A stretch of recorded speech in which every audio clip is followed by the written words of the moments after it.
Ya, baik. Assalamualaikum warahmatullahi wabarakatuh. Saya perwakilan dari kelompok 10, Andika Rafli Tokan. Ya, kami akan mempresentasikan proyek UTS dari matkul Statistika Deskriptif dan Pengolahan Data dengan dosen Ibu Revani Novia Siboro, SPDMM, selaku dosen pengampu matkul ini. Ya, di sini anggotanya ada 3, Berkafi Zahra Kolbi, Abu Yazid, dan saya sendiri Andika Rafli Tokan. Ya, baik, di sini saya akan menjelaskan tentang statistika deskriptif dan pengolahan data. Statistika deskriptif dan pengolahan data adalah ilmu pengetahuan yang mempelajari tentang cara mendapatkan, mengolah, serta menyajikan suatu data penelitian. Pada statistika ini, kamu akan diajak untuk meringkas serta menyajikan suatu data dalam bentuk tabel, grafik, maupun histogram. Tujuan statistika deskriptif dan pengolahan data yaitu memudahkan proses analisis data guna penarikan kesimpulan, memberikan gambaran umum sebaran data, dan memberikan gambaran umum variabel di dalam penelitian. Jenis statistika deskriptif dan pengolahan data dibagi menjadi 3, yaitu penyajian data, pemusatan data, dan penyebaran data.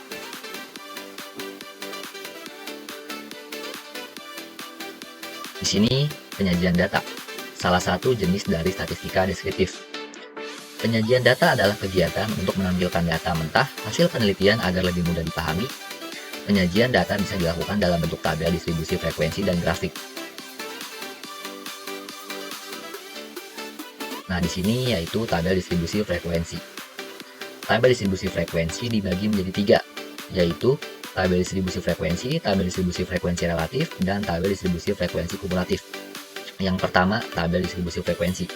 Dalam distribusi frekuensi biasa, data dikelompokkan ke dalam kategori atau interval yang disebut kelas data. Teknik ini digunakan untuk merangkum dan menunjukkan pola atau sebaran data dalam tabel atau grafik. Yang kedua yaitu tabel distribusi frekuensi relatif. Distribusi frekuensi relatif digunakan untuk merangkum data, menghitung proporsi atau persentase relatif dari setiap interval atau kategori dalam distribusi frekuensi.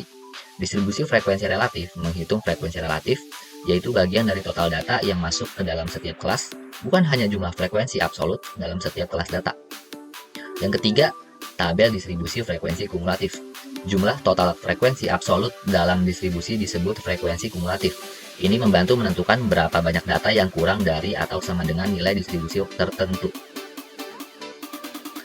Ya, next. Di sini ada langkah-langkah sebelum membuat tabel distribusi frekuensi. Caranya yaitu yang pertama kita mengurutkan data, lalu menghitung banyak data, kemudian menghitung jangkauan Xmax kurang Xmin, lalu menghitung banyak kelas 1 tambah 3,3 log n, dan yang terakhir menghitung panjang kelas. Di sini tertera datanya yaitu hasil ujian tengah semester dari 100 orang mahasiswa. Dari horizontalnya 78 ke 57 itu ada 10, dan yang vertikalnya 57 ke 45 juga ada 10. Berarti banyaknya data atau N yaitu sama dengan 100, 10 kali 10. Kemudian jangkauan atau J sama dengan Xmax kurang Xmin. Xmax-nya di sini 90, ada di tengah-tengah, dikurang 30. 30 juga di tengah-tengah, cuma agak ke atasan, 3 dari atas yaitu 90 kurang 30 sama dengan 60. Lalu banyak kelasnya, banyak kelas atau K sama dengan 1 ditambah 3,3 log N. Ya, seperti itu rumusnya, sama dengan 1 tambah 3,3 log 100. Log 100 sama dengan 2, berarti 1 tambah 3,3 dikali 2. 1 tambah 6,6 sama dengan 7,6. Dan terakhir panjang kelas. Rumusnya itu J dibagi K sama dengan 60, J-nya tadi, dibagi 7,6, yaitu K, sama dengan 7,89. Dan kita bulatkan menjadi 8. Baik, selanjutnya dengan saya Berkafi Zahra Kolbi akan menjelaskan tentang tabel distribusi frekuensi dan grafik histogram. Di mana tabel distribusi frekuensi ini terdapat nilai dan frekuensi. Nilai 30 sampai 37, berikutnya sampai dengan 1, 31 sampai 45, berikutnya sampai 2, dan seterusnya. Selanjutnya ada grafik histogram, di mana nilai itu sangat berkaitan dengan frekuensi. Jadi semakin tinggi frekuensi, maka semakin tinggi juga bentuk dari grafik histogramnya tersebut. Nah, next. Selanjutnya ada tabel distribusi frekuensi kumulatif dan grafik histogram, di mana tabel distribusi frekuensi kumulatif itu berisikan nilai frekuensi, lalu nilai frekuensi kumulatif kurang dari, frekuensi kumulatif kurang dari, nilai frekuensi kumulatif lebih dari, lalu frekuensi kumulatif lebih dari. Kita lihat dari nilai 30 sampai 37 frekuensinya dengan 1, lalu nilai kumulatif kurang dari 37,5, frekuensi kumulatif kurang darinya sama dengan 1, lalu nilai frekuensi kumulatif lebih dari 29,5, frekuensi kumulatif lebih darinya sama dengan 100. Dan seterusnya. Selanjutnya adalah grafik histogram. Balik lagi ke penjelasan sebelumnya teman-teman, di mana nilai dan frekuensi itu saling berkaitan, di mana lebih tinggi suatu frekuensinya terhadap suatu nilai, maka lebih tinggi juga bentuk dari grafik histogramnya. Kita langsung next. Selanjutnya ada distribusi frekuensi kumulatif kurang dari dan grafik line, di mana yang tadi adalah grafik histogram dan yang sekarang adalah line. Perbedaannya adalah bentuk dari grafiknya teman-teman. Kalau sebelumnya adalah grafik histogram, mereka itu grafiknya membentuk seperti diagram belakang, lalu menunjukkan arah suatu nilai dari frekuensi teman-teman. Dan balik lagi ke penjelasan sebelumnya, di mana nilai terhadap frekuensi itu saling berkaitan, dan di mana semakin tinggi frekuensi terhadap nilai, maka semakin tinggi juga bentuk grafiknya. Dan kita bisa lihat dari sini teman-teman, grafiknya itu mengarah naik dari bawah mengikuti nilai yang tertinggi. Dan kita lanjut. Selanjutnya ada tabel distribusi frekuensi kumulatif lebih dari dan grafik line. Kalau sebelumnya itu adalah di mana dia dari nilai yang terkecil ke yang terbesar. Kalau ini dari nilai, maksudnya dari frekuensi yang terbesar sampai yang terkecil. Dari bentuk grafiknya bisa kita lihat teman-teman semua bahwa grafik lainnya ini menunjukkan penurunan dari atas ke bawah karena mengikuti angka frekuensi terhadap nilai teman-teman. Mana frekuensi yang tinggi itu berada di atas dan frekuensi yang rendah itu berada di bawah. Maka bentuk dari suatu grafik itu mengikuti dari frekuensinya tersebut. Kita lanjut. Dan selanjutnya ada tabel distribusi frekuensi relatif dan grafik histogram, di mana tabel distribusi frekuensi relatif ini berisikan nilai dan frekuensi. Kita lihat teman-teman semua, nilai 30 sampai 37 itu frekuensinya 1 banding 100 kali 100 sama dengan 1, dan seterusnya. Di sini juga sama seperti penjelasan sebelumnya teman-teman, di mana frekuensi itu mengikuti, di mana nilai itu mengikuti frekuensi. Jadi semakin tinggi frekuensinya, maka semakin tinggi juga bentuk dari grafiknya. Pemusatan data salah satu jenis dari statistika deskriptif. Pemusatan data adalah posisi kelompok data yang bisa mewakili keseluruhan data yang diperoleh pada suatu penelitian. Pemusatan data dibagi menjadi 3, yaitu mean, modus, dan median. Dan di atas ini adalah sebuah contoh untuk kita menentukan mean, median, dan modus.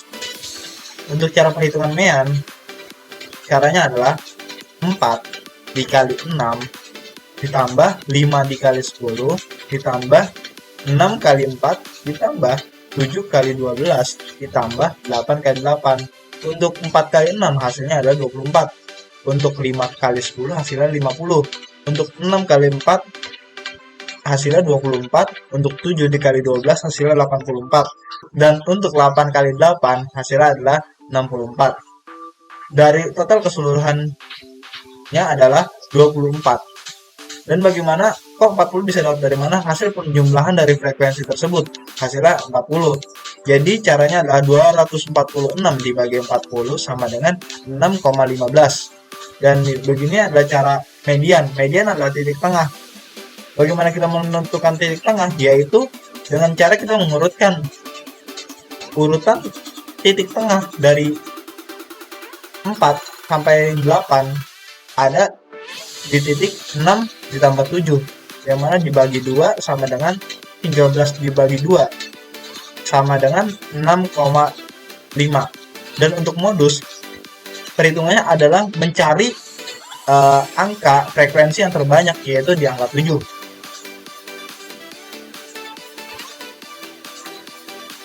Dan selanjutnya adalah sebuah penyebaran data, salah satu jenis statistika deskriptif juga.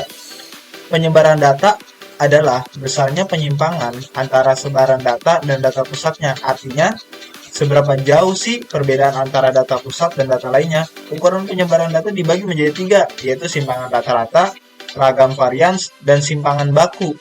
Dan berikut ini perbedaan antara ketiganya.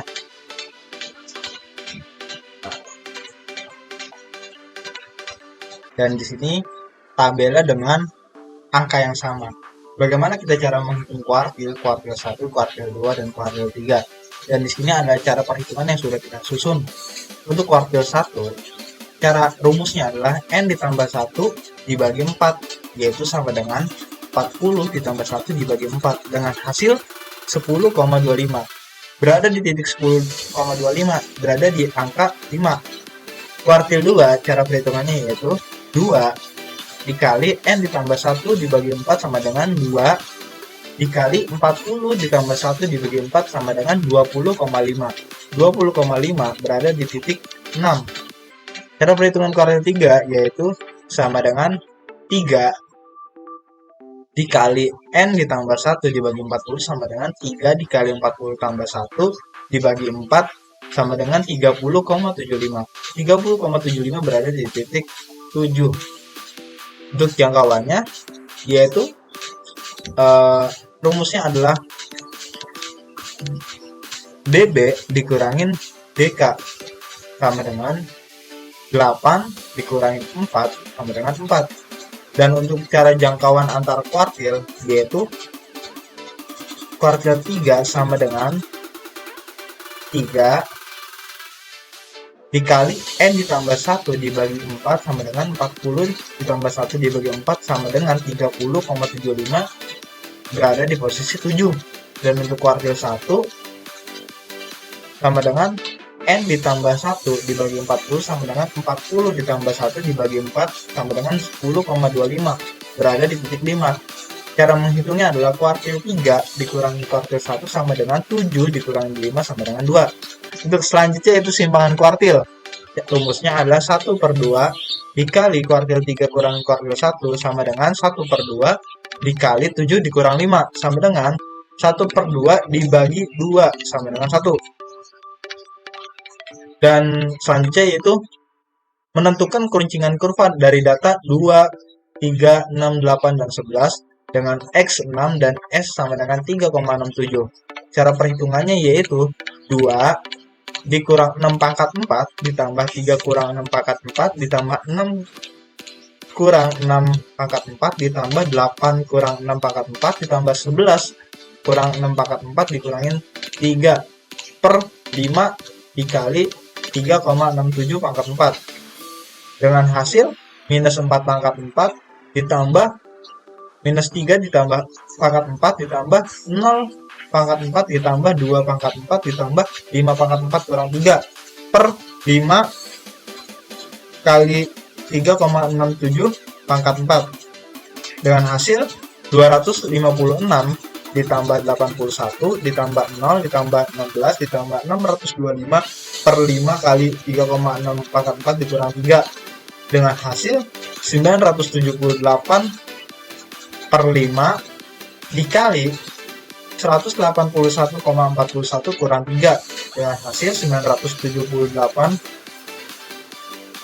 per 907,05 dikurang 3 dengan hasil 1,078 dikurang 3 dengan hasilnya yaitu minus 1,922. Sekian dan terima kasih.